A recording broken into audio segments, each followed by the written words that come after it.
c'est parti pour un nouveau live temps additionnel pour la 4e journée de cette Ligue des Champions. Les matchs du mardi vont passer sous notre radar avec en particulier un gros focus sur le match entre le Milan et le Paris Saint-Germain. Encore désolé de ne pas avoir pu vous proposer les matchs de la 3e journée. Des petits soucis techniques, les aléas techniques qu'on connaît bien pour les lives. Mais on est de retour pour les lives de la Ligue des Champions jusqu'à la fin de saison. On vous les proposera bien sûr. Bienvenue à tous ceux qui vont s'abonner sur la chaîne et qui vont découvrir un petit peu peut-être des émissions temps additionnelles. On sera là chaque soir pour débriefer ça. Et puis vous pourrez nous écouter en replay si vous n'avez pas eu l'occasion de nous écouter en live.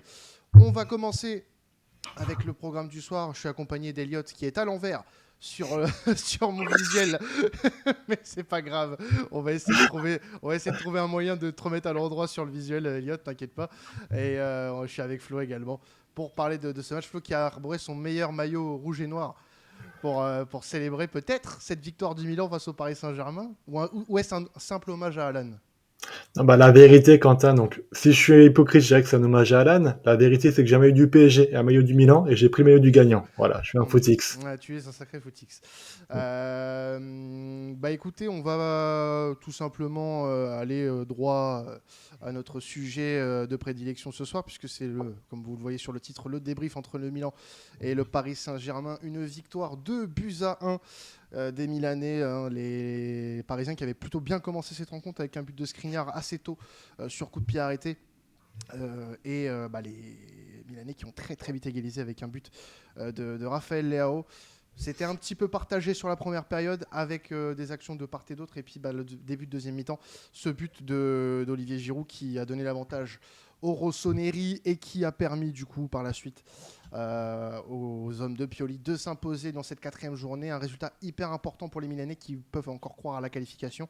Et Paris qui plonge un petit peu, pas dans le doute disons, mais qui rate un petit peu la possibilité de pouvoir se qualifier sur cette 4e journée, enfin du moins de se donner de grandes chances de se qualifier. Je vais commencer, messieurs, voilà, vous allez me donner votre ressenti sur cette rencontre. Comment vous avez trouvé les Milanais, comment vous avez trouvé les Parisiens sur cette rencontre, une petite réaction à chaud. Je vais commencer avec toi, Flo, si tu veux bien. Comment tu as vécu ce match? Je sais qu'en off, on a parlé d'un match qui était plutôt pas mal. On a pris du plaisir devant ce match. Qu'est-ce que tu en as pensé?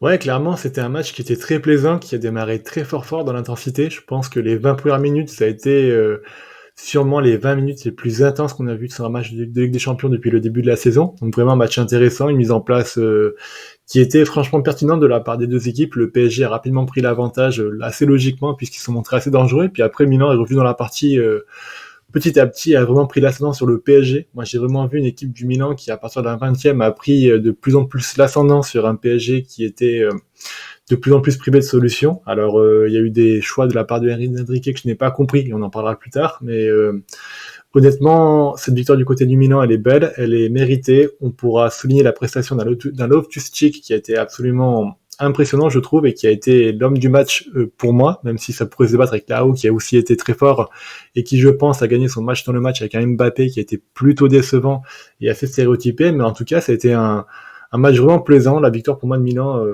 elle ne se discute pas. Bravo à eux, et puis ça relance tout l'intérêt du groupe pour les 2 prochains matchs qui vont être vraiment très très chers au niveau comptable. Exactement. Donc, je vais poser la même question à Elliot qui est à l'envers. Je vais peut-être que ce match t'a retourné la tête, comme l'a dit Flo dans notre conversation privée. Bon, peut-être en attendant, est-ce que tu peux relancer ton truc pour la cam, comme ça on verra si ça fonctionne. Mais en attendant, est-ce que tu peux quand même me dire ce que tu as pensé de ce match, du résultat, voilà, une petite réaction à chaud avant qu'on rentre dans quelques sujets sur cette rencontre.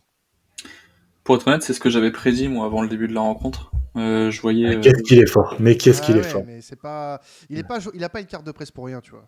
Ouais. Ouais. Je suis nul en prono, mais je voyais bien le Milan réagir à domicile. De toute façon, c'est simple. Ce groupe F est composé de 4 équipes qui sont très fortes à domicile et qui ont un très gros public. Newcastle, Dortmund, Milan, Paris, c'est le même constat. Et donc forcément, c'est entre guillemets plus facile, je trouve, selon cette analyse, de pronostiquer une victoire des locaux à chaque fois. Et quand on sait que le Milan s'est fait relativement gifler au Parc des Princes il y a 3 semaines, 2 semaines, Ouais, 2 semaines. je me doutais d'une certaine réaction et j'ai pas été déçu. Je trouve que dans l'intensité, ils ont été au rendez-vous. Et dans la mise en place tactique, elle a été plutôt intéressante. Au milieu de terrain, ils ont été bien plus intéressants, notamment par Loftus-Cheek, mais pas que, au final. Et, euh, et c'est une belle prestation. Moi, je dirais plutôt que c'est une belle victoire du Milan plutôt qu'une défaite amère du PSG. Je trouve que le PSG n'a pas été fondamentalement mauvais. Après, c'est la défense, quoi. Le milieu de terrain passe un peu à travers et ça leur coûte un peu le match. Il y a un manque un peu de réalisme en face, mais je pense que si le milieu de terrain n'avait pas autant pris l'eau par moment et que la défense n'avait pas été aussi mauvaise par moment, il y aurait eu beaucoup plus finalement d'occasions devant parce qu'ils auraient eu possiblement plus la balle. Donc je dirais que c'est davantage une belle victoire du Milan pour le coup. Alors, on règle les soucis techniques hein, pour ceux qui nous écoutent en différé. Si tu pouvais peut-être retourner ton portable, peut-être que c'est peut-être là que ça joue. Hein, je sais pas, je suis pas un magicien de la technique, mais peut-être que ça joue là. Non, qu'est-ce qu'on peut dire sur ce match-là? En effet, je suis plutôt d'accord avec vous hein, sur tout ce que vous avez dit. Je vais pas vous paraphraser, ça serait vous faire offense, mais si on peut passer sur quelques cas particuliers, notamment sur la première période, où on a vu un Paris Saint-Germain qui avait plutôt bien entamé sa rencontre hein, avec ce but de Skriniar qui a été rapidement mis. On s'est dit ça va partir sur les mêmes bases. Hein, le Paris qui va étouffer cette équipe milanaise. Et au final, on s'est rendu compte que c'est tombé très rapidement. Il y avait eu quelques alertes quand même sur le but de Donnarumma avant, entre le but et l'égalisation de Leao. Mais on a vu un Milan avec un visage assez différent, je trouve. Un visage beaucoup plus conquérant, notamment au milieu de terrain. Et c'est là où je pense que ce qui a fait énormément défaut au Rossoneri sur le match aller, c'est ce milieu de terrain et la présence aussi, et l'absence du coup, pour le match aller de Ruben Loftus-Cheek qui a fait un bien énorme, un bien fou à l'entrejeu milanais. Et je pense que ça fait un petit moment qu'on n'avait pas vu l'ancien Blues de Flo, toi qui avais sûrement l'habitude de le voir aussi du côté de la PL avec Chelsea, faire un match comme de ce niveau-là.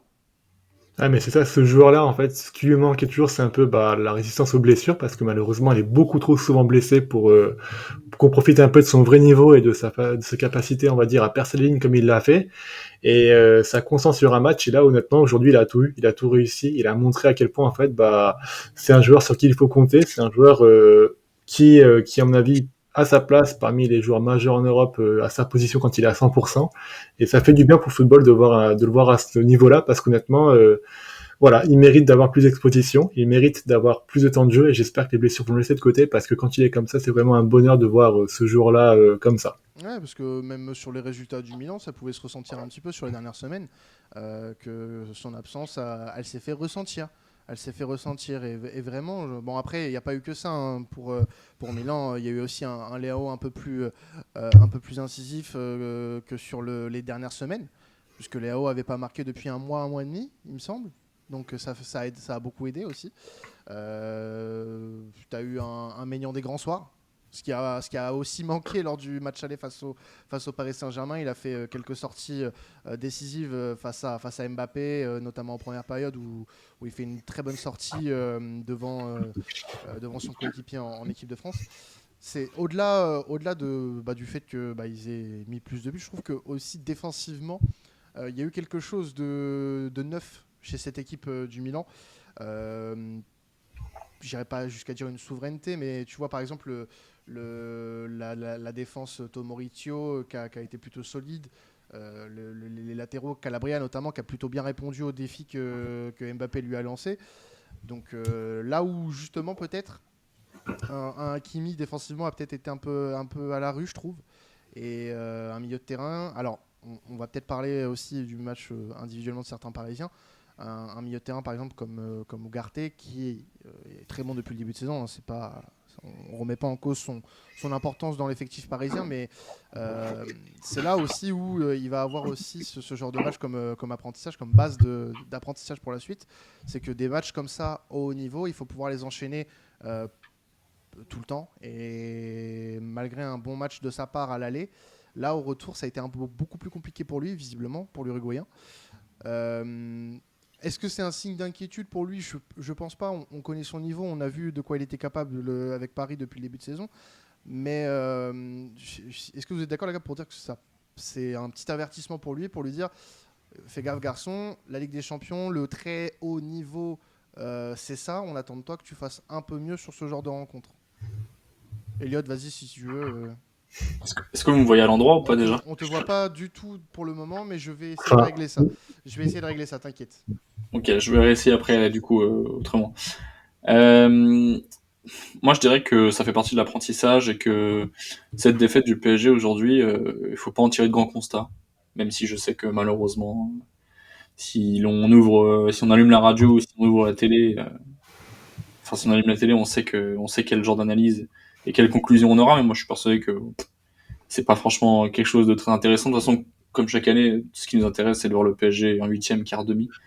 Donc honnêtement, cette défaite ou pas, du moment qu'elle ne gâche pas les chances de qualification, je vois pas trop le problème, surtout que derrière, en plus, il te reste 2 matchs, même si ça va être difficile, hein, mais il te reste quand même 2 matchs, et je pense qu'Ougarté aura largement le temps de se rattraper là-dessus. C'est peut-être son plus mauvais match depuis le début de saison, donc franchement, non, moi je pense qu'il faut pas s'inquiéter, ça fait partie de l'apprentissage, y a pas de souci. Faut être indulgent un peu, c'est important quand même. Ouais, bah de toute façon, bon après, le match n'était pas plus mauvais que le déplacement à Saint James Park, hein, on va pas se mentir. Le Paris Saint-Germain a eu quand même des moments où on a pu se dire bah ça va y aller. Notamment, bah, comme je le disais tout à l'heure, il y avait ce début de match avec ce but qui a été un peu trompeur du coup, puisqu'il y a eu cette égalisation assez rapide. Et puis derrière, le PSG qui a eu alors des situations, mais qui n'a pas forcément été très tranchant. Je pense notamment à un Dembélé qui a eu la bougeotte, hein, sur son côté droit, mais qui n'a pas eu ce dernier geste. Voilà, il y a encore ce problème de dernier geste avec Ousmane Dembélé. Et puis un Randal Kolo Muani qui, je trouve, a été plutôt transparent. Je ne sais pas, vous, Flo, toi de ton côté, si tu as remarqué cette transparence pour l'attaquant français, mais j'ai pas trouvé qu'il ait énormément pesé sur les offensives parisiennes, notamment en première mi-temps, parce que la deuxième mi-temps a été un peu plus compliquée offensivement après le deuxième but, le deuxième but des Milanais. Est-ce que tu as trouvé aussi que Colomani a manqué de poids dans cette attaque parisienne ce soir? ouais, bien sûr, ses prises de balles, elles étaient vraiment en dessous de ce qui était attendu, et c'est ce qui lui a fait défaut, c'est qu'à chaque fois qu'il recevait le ballon, les prises de balles étaient pas bonnes, et systématiquement, il se mettait soit en porte-à-faux, soit il perdait l'avantage qu'il pouvait avoir, soit il perdait le ballon. Donc c'était vraiment pas un match pour lui. Mais même au-delà de ça, j'ai vraiment trouvé le match offensif du PSG très stéréotypé, en fait. Malheureusement, je trouve que ce PSG-là, sous Enrique, donc, attaque beaucoup sur les côtés, ce qui est une très bonne chose, mais là, Milan avait parfaitement trouvé la solution pour contrer ça, en mettant beaucoup de densité justement devant le centreur pour récupérer le ballon suite à un mauvais centre qui s'est toujours été fait de la part de Hakimi ou Dembélé du côté droit pour parler de ce côté-là par exemple. Et derrière, le PSG s'exposait à des contres en fait. Et malheureusement, quand le PSG était intéressant dans le jeu, c'est justement quand l'attaque était repiquée vers l'intérieur, et cette phrase de Dembélé qui est absolument magnifique et qui effleure malheureusement l'équerre de Maignan, elle vient justement d'une de ces actions où le PSG a un peu recentré son attaque, essayé de ne pas trop jouer sur le côté et de créer un déséquilibre en passant dans l'axe. Et c'est vraiment une chose qui a manqué. Une chose aussi que Kolo Muani n'a pas été en mesure de faire de par sa disponibilité, de par sa prise de balle, de par sa lecture du jeu.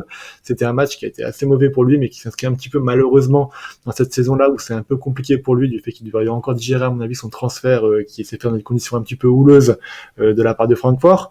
De la part aussi que c'est un joueur qui n'a pas encore, à mon avis, la maturité pour jouer en pointe de l'attaque. Et quand Ramos est rentré, qui est rentré beaucoup trop tard, on a quand même vu beaucoup plus de vie justement dans l'axe de l'attaque du PSG, avec des combinaisons, des décrochages, des joueurs qui se mettent entre les lignes.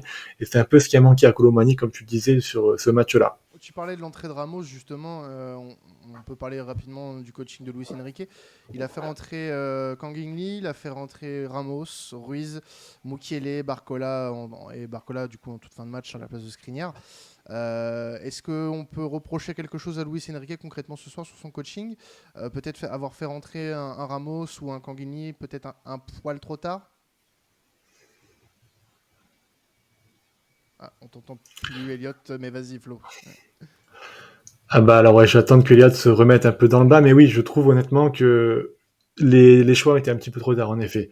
Quand tu perds de 1 et que tu mets autant de temps à réagir, donc je crois que le premier changement a été fait à la 60e, mais que Ramos est rentré aux alentours de la 70e, si je dis pas de bêtises, faudra vérifier ça. Ça a été un petit peu tard. Ça faisait quand même au-delà du 2-1, ça faisait quand même un petit moment que le PSG avait pas été dangereux en seconde période. On voyait bien que le système ne marchait plus, l'animation ne marchait plus.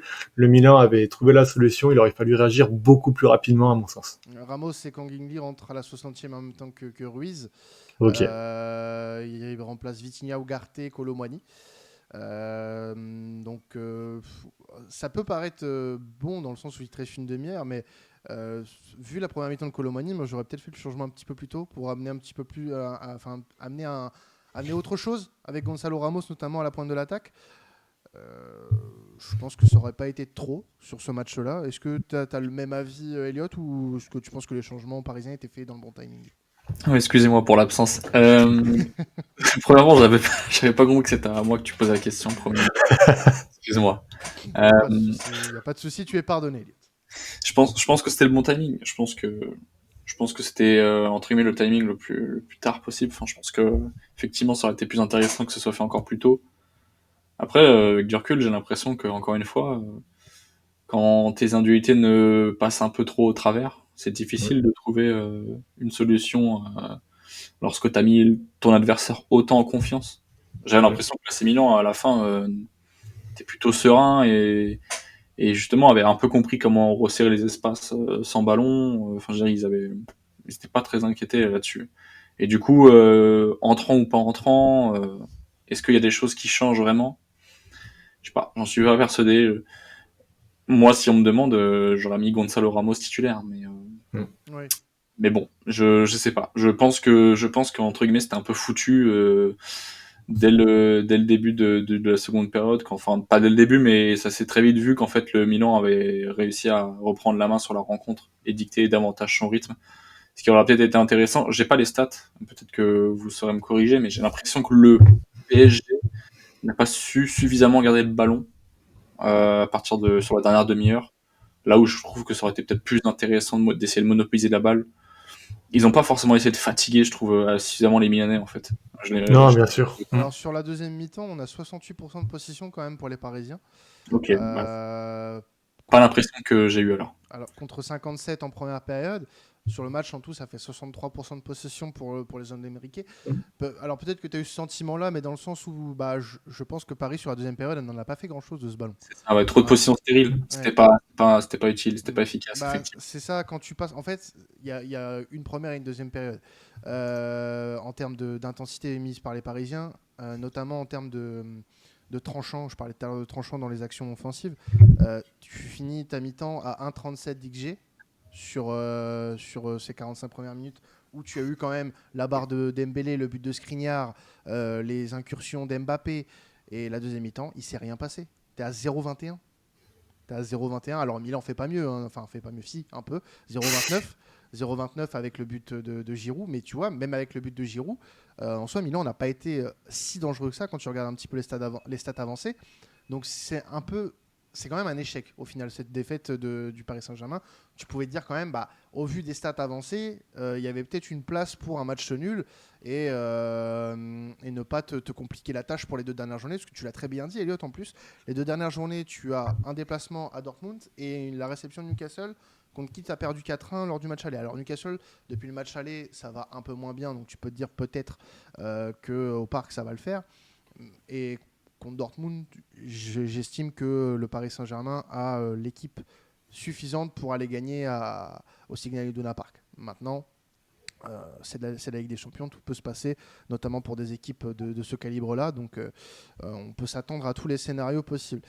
Juste quand même revenir légèrement sur le Milan, parce que le Milan, même si le match c'est pas une masterclass non plus, a fait un match plutôt propre.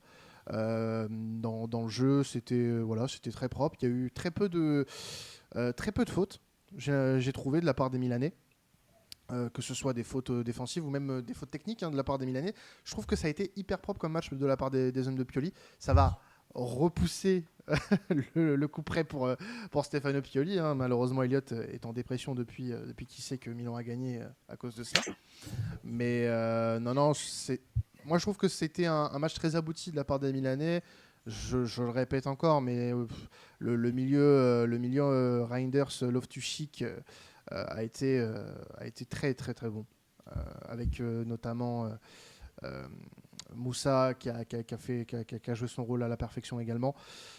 Leao qui a fait un match extraordinaire, je trouve, qui est pour moi le meilleur joueur de cette équipe sans contestation. Et qui, même s'il a eu cette période un peu compliquée d'un mois où offensivement ça a été compliqué pour lui, mais également pour le Milan, puisque le Milan a peiné beaucoup pendant cette période. Il n'y a pas eu que le match face au Paris Saint-Germain, il y a eu une défaite face à l'Udinese en championnat récemment, tu as perdu contre la Juve, tu as perdu des matchs importants depuis le début de saison.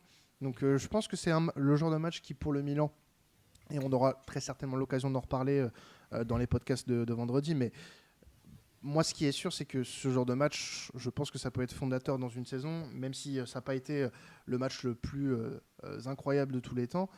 Mais je pense que le Milan peut se servir de ce match-là pour se dire on est capable d'aller gagner des gros matchs, on est capable de tenir des grosses équipes à la maison, on est capable de faire des performances contre ces équipes-là. À nous de les réitérer pour aller chercher quelque chose. D'ailleurs, j'ai une stat pour vous. Ouais, vas-y. Euh, Sauriez-vous me donner l'année durant laquelle le Milan a réussi pour la dernière fois à s'imposer du coup en Ligue des Champions après avoir été mené au score? Wow, ça doit remonter un petit moment, parce que Milan n'a pas eu de Ligue des Champions pendant quelques années. Je dirais, je sais pas, 2009, 2008 peut-être. Quelle est ta réponse finale? 2008. Dommage, 2009. Ah putain, merde. Fais chier. Bon, j'avais gagné, voilà, j'avais une chance sur deux, c'est bon. Et c'était contre qui? Le Real à l'époque, en phase de En groupe. phase de poule, ouais. C'est l'année où il tombe avec l'Ajax et l'OM ou quelque chose comme ça, ou l'Ajax. 2009, Non, oui, si, c'est ça. 2010-2011. Non, c'est 2010-2011 ça. Donc ça va être c'est l'année d'avant avec l'Ajax. Non, C'est- 2010-2011, le Milan à Auxerre Milan-Real. Ouais, voilà, mais là c'était 2009, donc du coup c'est la phase de groupe d'avant alors. Ouais, ok. Donc, ouais, ça n'a rien à voir du coup avec celui de l'OM. L'OM, c'est 2009-2010, je crois. Je crois aussi que c'est Ouais, ça. je crois que c'est ça. C'est peut-être du coup cette phase de poule-là. Sûrement. Ouais, sûrement. C'est bien ça, oui, j'ai bien vérifié pour vous, du coup, c'était bien la phase de poule avec Marseille et le Real. Merci Opta Elliott et Opta Flo de m'avoir bien aidé sur le coup. Sur le point comptable, après cette 4e journée pour Milan. Juste pour revenir un peu aussi sur le match de Milan, j'ai trouvé vraiment Vas-y. le plan de jeu de Milan, en fait, on va dire, parfait. Enfin, pas parfait, mais très bon plutôt, excuse-moi. Tu as bien souligné les bonnes prestations. Il y a aussi Pulisic, dont tu n'as pas parlé, qui était un petit peu décevant dans l'utilisation du ballon. Je trouvais qu'il portait trop le ballon et qu'il a perdu malheureusement un peu trop de fois, mais sans ballon, il a quand même bien réussi à couvrir les espaces dont il avait quand le Milan n'était pas en possession. Et quand Milan avait le ballon, je trouve qu'il a fait des bonnes courses pour justement ouvrir des espaces et puis faire briller aussi ses autres partenaires. Donc vraiment une performance mi-figue mi-raisin, mais avec du bon quand même, malgré le fait qu'on pourrait penser qu'il n'a pas été totalement bon dans le jeu avec ballon.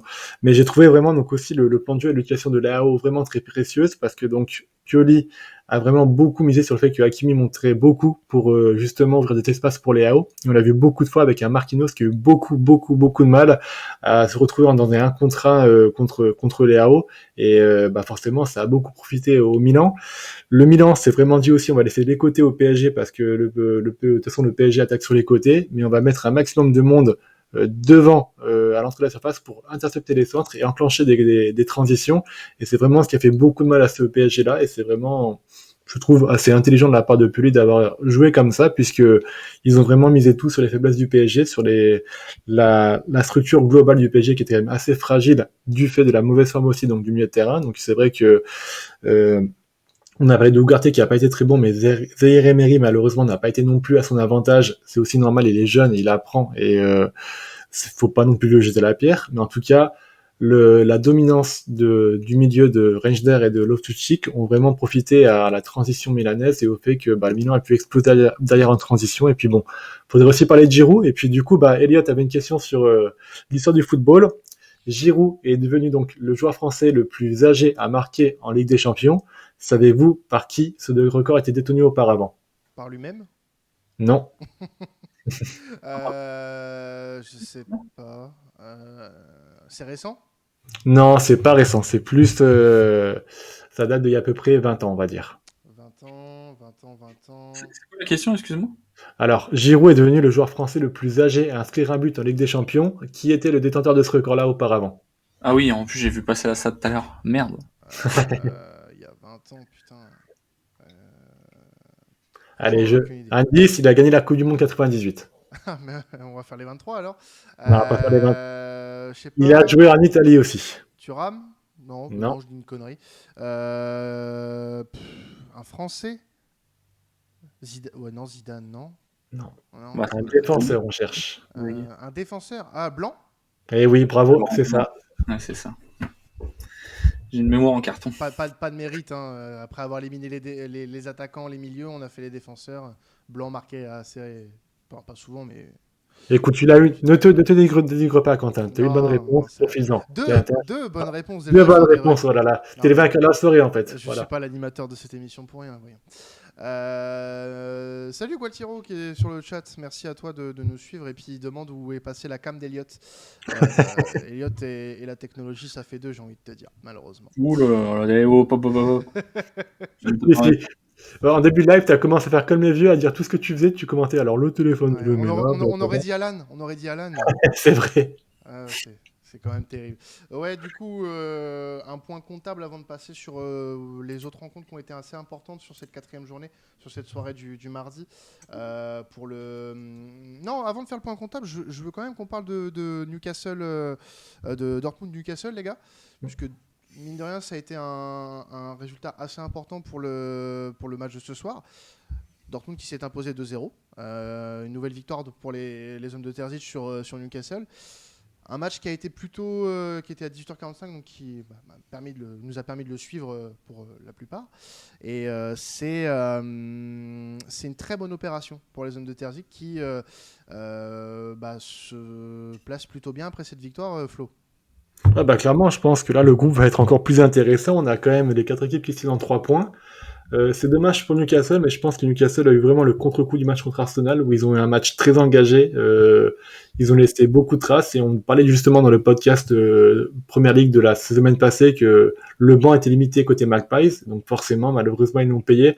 On a senti quand même un manque de fraîcheur de leur part. Il y avait beaucoup d'espaces qui ont été laissés et qui sont assez inhabituels quand on sait que Edio est vraiment très fort pour bâtir un bloc bas qui laisse peu d'espace. Et c'était très rare de voir Newcastle s'exposer comme ça. Et Dortmund en a très bien profité, et bravo à eux. Très beau match de leur part.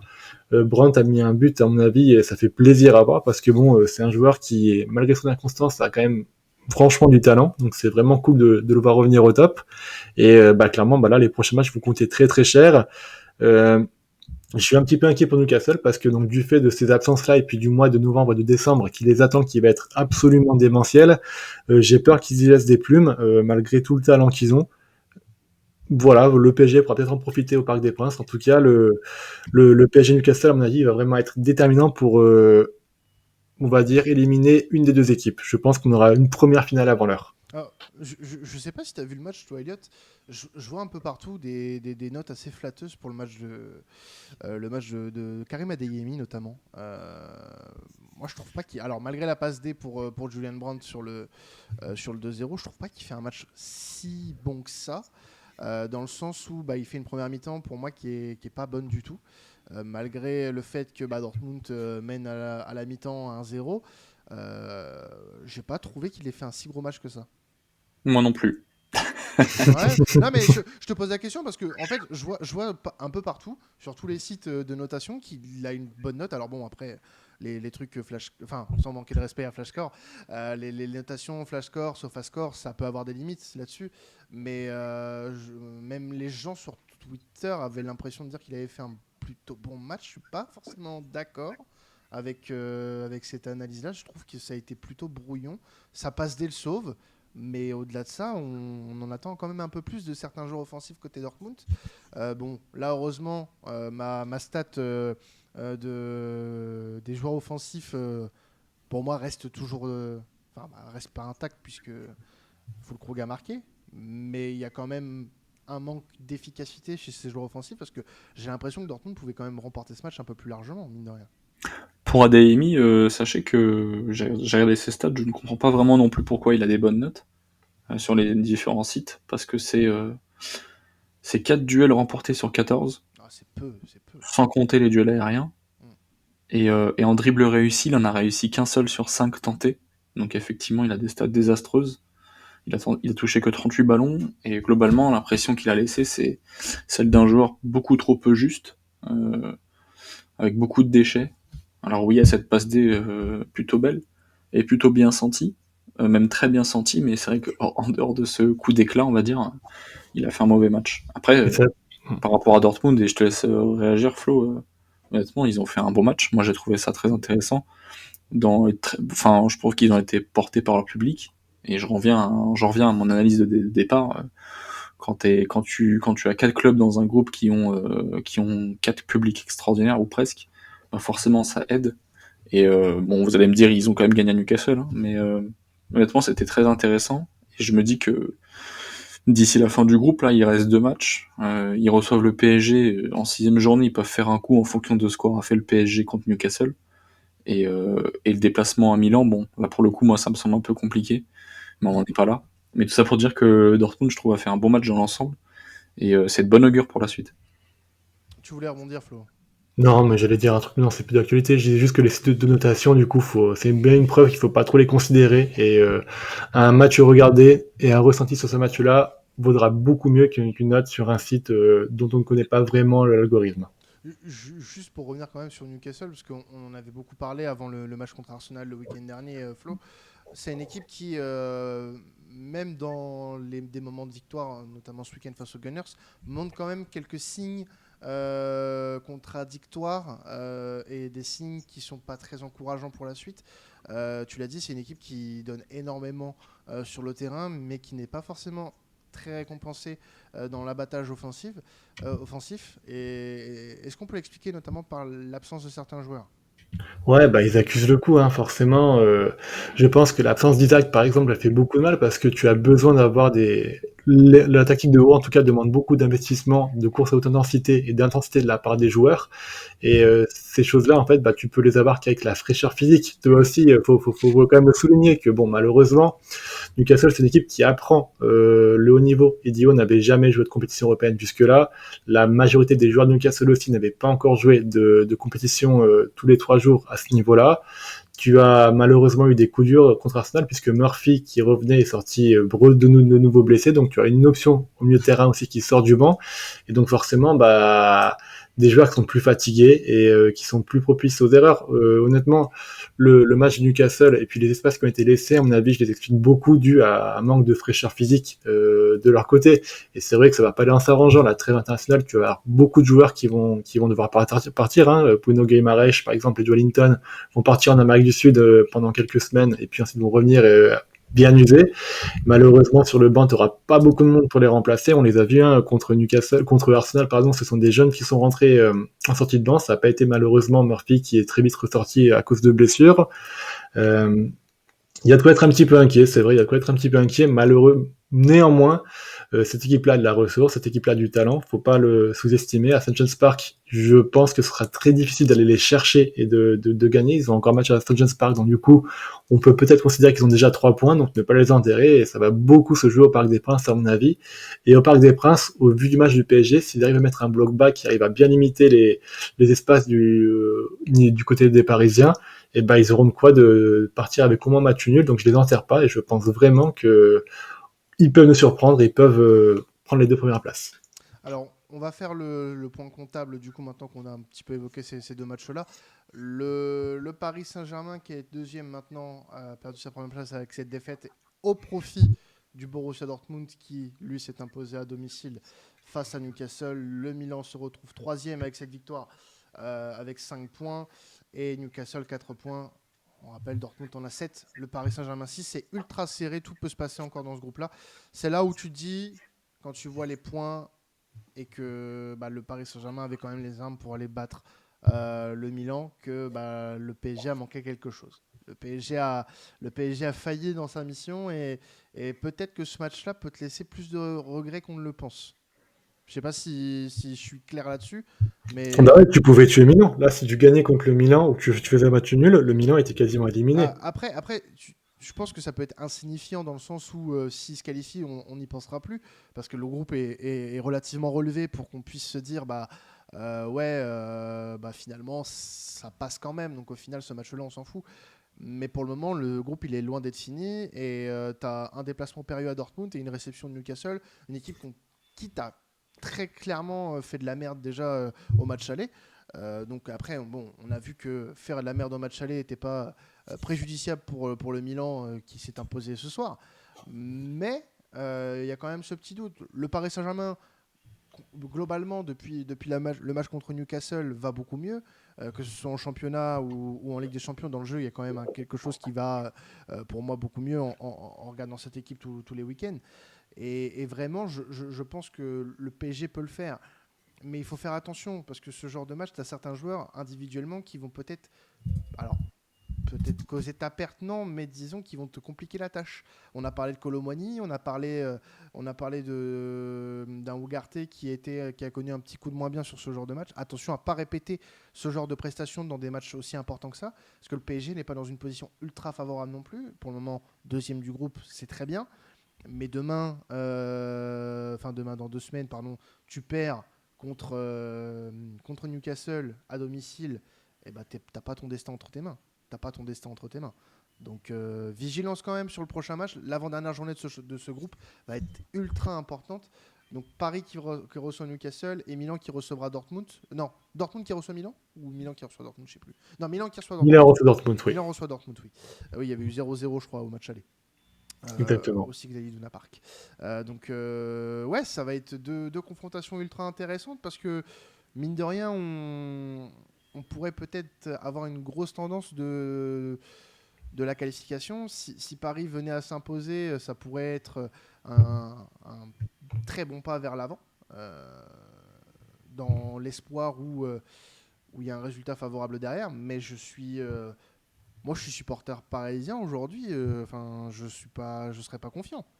Je serais pas confiant non plus, pas confiant, mais du moins serein, ultra serein, dans le sens où tu as montré quand même quelques, légères limites si on veut être sévère avec cette équipe-là, parce on l'a vu depuis le début de saison.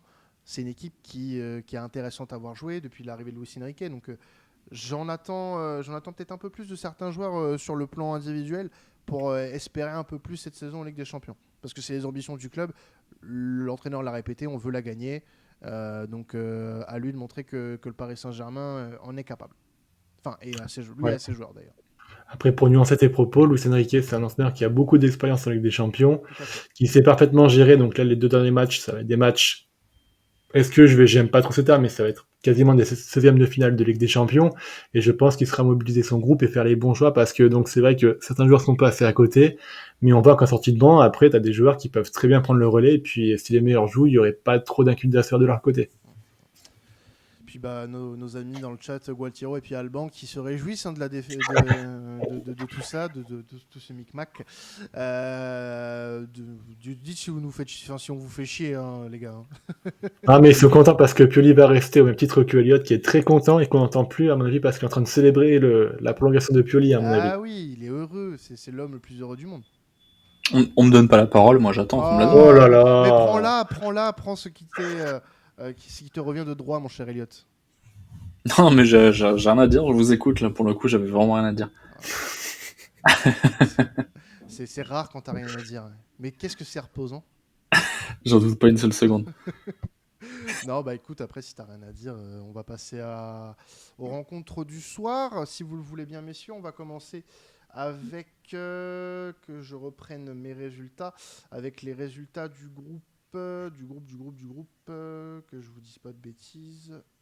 Du groupe E, l'Atlético qui s'impose 6-0, c'est le carton de la soirée, contre le Celtic, avec un très très gros match d'Antoine Griezmann encore une fois, un doublé pour l'international français qui est sorti à l'heure de jeu. On vit vraiment une saison où Antoine Griezmann, et tu l'as très bien dit Elliot ce soir dans tes tweets, où il nous fait vraiment un début de saison digne d'un top 10 mondial. Et il n'est pas 10e. Bah moi, j'arrive pas trop à le situer, mais parce que après, il faut aussi, je pense, être, faut canaliser un petit peu dans le sens où c'est le Celtic en face. J'adore ce club, mais on sait très bien que la différence entre un club comme l'Atlético et un club comme le Celtic Et aujourd'hui ils ont pris un rouge rapidement. aussi. Mais il n'empêche que oui, Griezmann est dans la lignée de sa saison dernière et semble de nouveau de plus en plus fort. Il est le guide de cette équipe de nouveau. Je veux dire, il est de nouveau de plus en plus impactant dans le dernier geste, là où justement pendant plusieurs années il a un peu disparu. Et, euh, et pour lui, ça compte beaucoup parce que je pense que c'est là où finalement, en fait, enfin, c'est un joueur qui sait faire la différence, pas que dans l'avant-dernière passe ou encore avant dans le jeu. Donc c'est assez incroyable de le voir à ce niveau-là. Et c'est pour ça que je m'interrogeais, je me disais mais attends, parce que j'ai pas vu tant de matchs que ça d'Atletico, et je me disais mais est-ce que vraiment il est top top top ou au contraire est-ce il surperforme? Et je pense qu'il ne surperforme pas. Après, encore une fois, ça reste que la phase de groupe. Et en championnat, par exemple, ils ont perdu ce week-end, je crois. Oui, vendredi J'ai... contre Las Palmas, c'est ça. Ouais, voilà, c'est ça. Donc bon, il y a des zones d'ombre, et il faudra voir en seconde partie de saison, c'est là où on en sort un peu plus. Mais c'est clair que cet Atletico, moi, je pense que malgré du coup la défaite préjudiciable ce week-end, est un candidat ça au titre, peut rafler le titre, honnêtement. Quand on voit le Real et le Barça, comment on peut les analyser, bon, pareil, il y a les obstacles, quoi. Et en Ligue des Champions, il y a un monde, je pense, qui existe où l'Atlético va au bout. Alors, ce monde-là, à mon avis, il se répète pas beaucoup, mais il existe. Faudra voir. Mais en tout cas, si Griezmann parvient à maintenir sa forme et être décisif dans les grands moments, bah, c'est sûr que ça va aider. Hein. Ouais. Et puis l'Atlético qui est du coup leader de ce groupe E avec un point d'avance sur la Lazio qui l'a emporté dans un match assez compliqué pour les Laziale face à Feyenoord. Mais c'est une belle victoire pour les hommes de Sarri. Victoire 1-0 avec un but de Ciro Immobile, le 200e de la carrière de l'Italien avec sous le maillot Laziale. Un beau milestone passé par l'ancien joueur de Dortmund, de Séville. Ça montre l'importance qu'il a eu pour le club dans les dernières années. Et c'est au-delà de ça une belle victoire aussi pour la Lazio qui se replace comme il faut avant la réception du Celtic dans 3 semaines. Flo, c'était important pour la Lazio, même si ça a été compliqué de l'emporter face à Feyenoord ce soir. Bah, évidemment, parce que niveau comptable, avant le match, le Feyenoord était devant la Lazio. Donc, si jamais le Feyenoord battait la Lazio, c'en était fini. Parce que tu peux considérer, malheureusement, pour le Celtic, que tous les matchs que le Celtic va jouer maintenant, ça va quasiment être que des défaites. Ils vont finir la compétition en roue libre. Alors, on a déjà vu des équipes qui ont réussi à surprendre en roue libre et en prenant des résultats qui n'étaient pas forcément attendus. Là, j'ai du mal à y croire. Brendan Rodgers, honnêtement, il m'a l'air un petit peu dépassé par la différence de niveau que tu as aujourd'hui entre la qualité de l'équipe du Celtic et puis la qualité des équipes qui sont le Feyenoord, la Lazio ou l'Atlético. Donc, ouais, voilà, honnêtement, la Lazio a fait un grand pas pour la qualification et puis, bah, ils devaient gagner pour survivre, ils l'ont fait, bravo à eux. Maintenant, attention à ne pas gâcher ce joker qu'ils ont gagné durement contre le Celtic dans 3 semaines, parce qu'une victoire contre le Celtic ferait quand même beaucoup de bien avant le match contre l'Atlético, qui sera peut-être un peu facile si l'Atlético est déjà qualifié suivant le résultat qu'ils feront contre le Feyenoord. Et Feyenoord, du coup, qui a un point de retard seulement sur la Lazio, Ouais. donc attention. Non, mais rien n'est joué, ça va être vraiment cool ça va être un beau groupe aussi encore. Yes. Et le Celtic qui est bon dernier avec un seul point pour le moment. Ça risque d'être compliqué pour aller choper ne serait-ce qu'une 3e place pour les Écossais. Si merci à Alexis qui nous dit qu'on est beau comme des dieux. Voilà, je sais plus qui c'est. C'est Carrel. C'est Karel. Bah oui, c'est vrai, Karel, merci. Je sais, Karel. Surtout Flo. Mais bon, après. Surtout Elliott, hein. Franchement, on va apprendre, il est Ah, Elliot magnifique. a un fond noir Ah ouais. en plus. Bah, incroyable. Des contours, franchement, fait vraiment très proprement. Alors le groupe F, on en a parlé tout à l'heure, c'est le groupe du Paris Saint-Germain. Passons sur le groupe G. Bon, on n'a pas pu voir ce qui s'est passé puisqu'il y a les restrictions à cause du sponsor des Young Boys de Berne. Mais City s'est imposé largement à l'Etihad Stadium 3-0 face aux Young Boys en tête du groupe. Très logiquement, 4 victoires pour les hommes de Guardiola qui se qualifient d'ores et déjà pour les huitièmes de finale. Tout comme Leipzig. Tout comme Ouais. Leipzig, j'allais y venir, tout à fait. Ah. Bravo Elliot. Non mais bravo Elliot, t'es un mec qui marche à la spontanéité, c'est pour ça. On m'a demandé de prendre la parole, je prends la parole. Non, bah, je vais te la donner parce que oui, Leipzig s'est imposé de son côté dans un match qui pouvait être un peu piège face à l'Étoile Rouge de Belgrade, victoire 2-1, avec notamment encore un but de Xavi Simons pour Leipzig. Leipzig qui se qualifie du coup aussi avec 8 points d'avance sur la 3e place et la 4e place, donc c'est d'ores et déjà fait. Donc maintenant, ça sera la bataille pour la première avec City. C'est largement mérité hein, pour Leipzig. Bon, et puis c'est logique, mais je pense qu'ils vont se contenter de la 2e place parce que je les vois pas capables de battre City. Je crois que c'est Etihad. à City, ouais, c'est ça, c'est à Etihad. Donc pour moi, l'ordre va rester le même, du moins entre les deux premiers. Et ça me donne l'occasion de discuter justement des deuxièmes de poule. Quand on regarde les groupes, et je pense au PSG justement, un PSG qui finit premier de poule et qui peut potentiellement tomber sur des équipes comme Leipzig, Porto ou le Shakhtar, mais je pense que ce sera Porto, sauf si le Barça décide de ne pas jouer au football. Mais quand je regarde Leipzig, Porto, Lazio ou Feyenoord par exemple, voire dans une moindre mesure la Real Sociedad, ça me laisse dire que le PSG peut se frotter les mains potentiellement s'il finit premier. Et Leipzig en soi, c'est une 2e place logique, mais est-ce qu'elle veut dire vraiment grand chose? Je suis pas sûr, je suis pas certain, dans le sens où l'Étoile Rouge et les Young Boys c'est quand même bien plus faible qu'eux, et ces 3 victoires sont plus que logiques, sont limite normales. Donc faudra voir la suite, d'autant qu'en Bundesliga, ils ont montré parfois des grosses faiblesses, des grosses lacunes. Ce week-end, ils ont perdu. Donc faudra voir en plus contre Mayence. Enfin bref, il faudra voir la suite. Mais après, s'ils peuvent se rassurer en Ligue des Champions et se prouver des choses, c'est super. Mais quand on voit que derrière, après, ils contre-perfent en championnat, ça laisse un peu à désirer. Et Dieu sait que j'adore cette équipe, mais il y a encore des choses à améliorer, visiblement. Non, mais c'est vrai que on peut en attendre encore un peu mieux, aller sur le cran du dessus pour Leipzig. Maintenant, je pense que le match dans 3 semaines face à City va être préparé comme il faut. Faut pas délaisser la Bundesliga parce que tu l'as très bien dit. Cette équipe-là peut montrer parfois des sautes de concentration assez préjudiciables. Donc j'espère quand même qu'on aura le droit à une belle bataille comme on a pu en voir par le passé entre ces deux équipes. Le match aller m'avait laissé un petit goût amer quand même parce que j'ai pas l'impression qu'il y avait un gros duel entre Leipzig et les Citizens. J'espère que le tir sera corrigé, qu'on aura une plus grosse bataille, même si je les emmène pas vraiment large face aux hommes de Guardiola. Mais dans la disposition actuelle et vu les premiers de groupe, c'est vrai que être deuxième de ce groupe-là, c'est pas non plus une honte. Et puis ça te laisse un huitième de finale peut-être ouvert quand tu regardes les autres équipes qui peuvent se qualifier en premier. Dans le groupe H, on parlait du Barça qui faisait n'importe quoi. Et bah oui, ça a fait n'importe quoi. Défaite face au Shakhtar 1-0. Imad qui du coup ne viendra pas dans les podcasts de vendredi à cause de ça.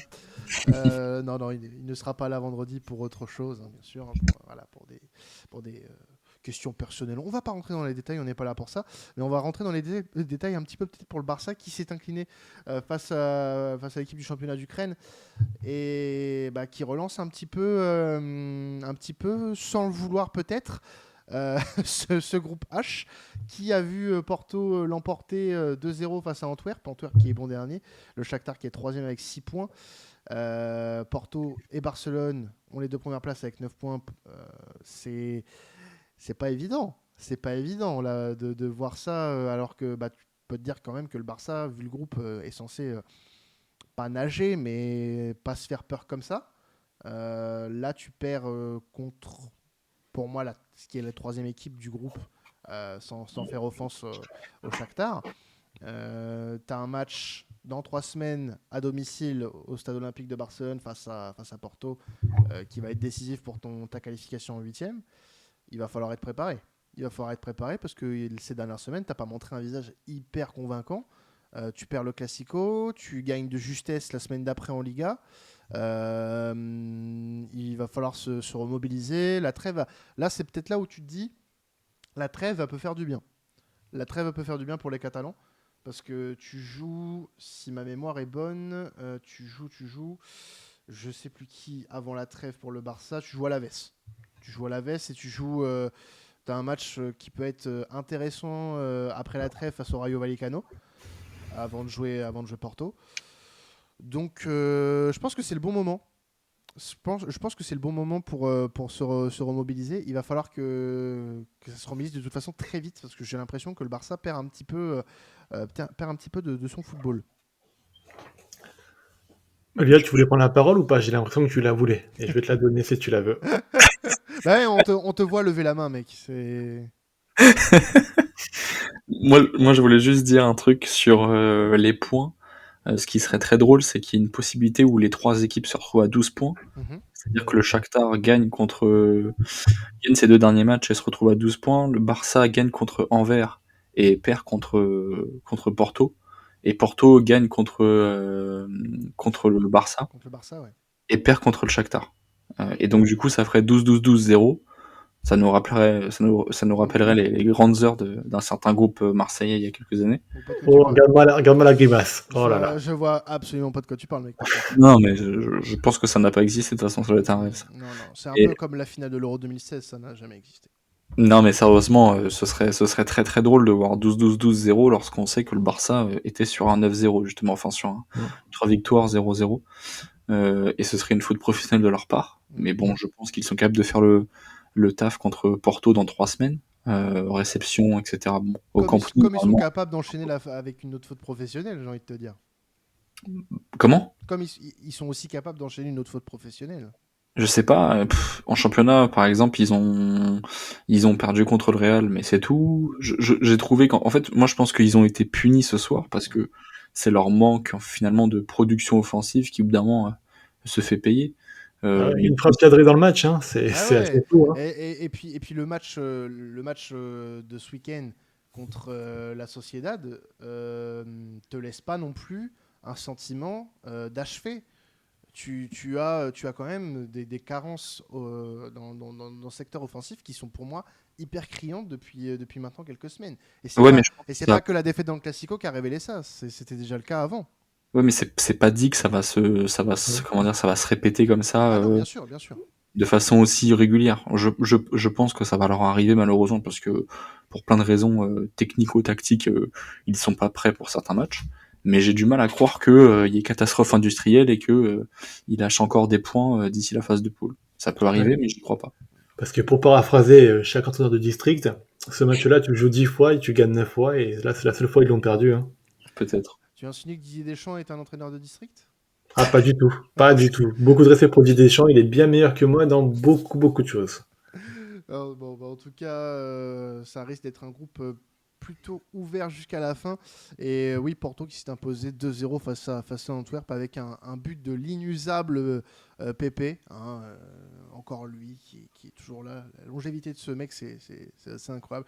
Un bel exemple d'un joueur sur la fin qui continue à fouler les pelouses européennes. Moi, je trouve ça beau. Ah, bah, quelle carrière, hein. Au lieu d'aller jouer en Arabie Saoudite, il est là et puis il nous fait plaisir. Un beau pied, Merci à lui. un beau pied de nez, un beau pied de nez pour les exilés saoudiens. On a encore un peu de temps, si vous voulez, les gars. Si vous aviez un truc à retenir de cette soirée, particulièrement pour vous, ce serait quoi? Griezmann malgré tout, hein. On Ouais. est obligé. Et l'Atlético en général qui montre qu'elle sait mettre des buts, contrairement à certains qui pensent que ça joue que en bloc bas. Encore une fois, je trouve que là, c'est un beau témoignage de cet Atletico version 2023-2024 qui a des choses à revendre. Et quand tu vois globalement l'animation de jeu de Simeone avec ses joueurs comme Morata, qui fait quand même une bonne saison jusqu'à maintenant, faut qu'on en dise. Griezmann donc. Au milieu de terrain, t'as le jeune, enfin le milieu de terrain, je sais pas s'il est vraiment milieu de terrain, mais t'as le jeune Riquelme qui commence à prendre de l'épaisseur dans l'équipe. Je trouve que c'est ça qu'il faut retenir, c'est que l'Atlético de Madrid pourrait être un sacré éventail au printemps. Et il faudra voir. Encore une fois, je trouve que c'est un peu le même délire que le PSG, c'est-à-dire que si l'Atlético tombe sur, je sais pas moi, un FC Porto en huitième, bon, alors c'est pas fait, hein, Porto pourra se qualifier, mais l'Atlético de Madrid, si il tombe contre un match, enfin, s'il a un tirage abordable dès les huitièmes, peut vite se retrouver en quart et faire peur à pas mal de monde, quoi. Donc, non, l'Atlético, vraiment, j'ai hâte de voir comment ça va se finir, du moins jusqu'à la fin de la phase aller, quoi. Flo, l'image que tu retiens toi de la soirée, enfin l'image ou le fait que tu retiens de cette soirée? J'allais partir sur Griezmann, mais bon, Elliot en parle beaucoup mieux que moi, donc je vais pas partir sur Griezmann. On va partir sur Manchester City. Alors, Kerler en a très bien parlé durant le podcast Première Ligue de la semaine passée, où c'est une équipe qui est sûre de sa force, qui est vraiment très tueuse. Non, c'est il y a 2 semaines pour le derby de Manchester, excuse-moi, mais en tout cas, il avait dit ça. Et on n'en parle pas beaucoup, mais il faut la bonhomme de chemin. On avait une frayeur, par exemple, pour Erling Haaland le week-end dernier, qui est sorti sur blessure et on pensait qu'il était en perte de vitesse. Bah, il a mis un doublé contre les Young Boys, donc c'est une équipe qui reste quand même, à mon avis, favorite de la Ligue des Champions et qui le démontre, on va dire, sans trop d'appréhension, qui assume complètement son statut et qui va être très difficile à prendre. Donc j'attends de les voir un peu bousculer, mais pour le moment, c'est vraiment très très fort. Et puis, pour revenir au match qu'on a quand même supervisé, je vais quand même parler d'Olivier Giroud, parce que ça fait quand même plaisir de le voir au top, ça fait plaisir de le voir marquer un but, ça fait plaisir de voir qu'il mène encore son équipe à 37 ans passés, donc bravo à lui, même si on aurait pu parler de Loftus-Cheek, moi j'ai envie de faire mon chemin et de parler de Gigi. Bah moi je vais rester dans les vieux, hein. Je vais rester sur Pépé, hein. D'ailleurs, Alban nous a amené une petite stat, il est devenu le plus vieux buteur de l'histoire de la Ligue des Champions. Eh ben, Avec ses 40 ans bien passés. Voilà. C'est assez incroyable comme stat, quand même. Ouais, c'est quand même fou. Et puis bah, encore une fois, hein, la longévité de ce mec, elle est folle. Elle est folle. Donc bon, grand bravo à lui. Et puis bah, Porto qui se replace du coup très bien dans la course au 8e grâce à notamment ce but de Pépé. Bah écoutez, merci à tous, merci à mes intervenants du soir, hein, Elliot et Flo. Elliot qu'on n'a jamais vu sous cet angle, hein, merci à toi de nous avoir proposé cet angle de toi. Et un Flo, voilà, encore une fois, très très bon, un costume qui lui va très très bien. Merci à ceux qui nous ont suivis ce soir en live et puis à ceux qui nous suivront en direct. Hein. Donc pour ceux qui n'ont pas écouté, bien sûr, ça sort quelques minutes après la diffusion en live, comme chaque fois qu'on vous diffuse du contenu sur Twitch. Vous pourrez nous retrouver pour ceux qui nous écoutent demain, 23h même heure pour discuter Ligue des Champions, des matchs du mercredi. Et puis on se retrouve vendredi matin pour les podcasts hebdomadaires, les derniers avant la trêve de novembre. C'était traditionnel. Passez une excellente semaine de football. Ciao tout le monde.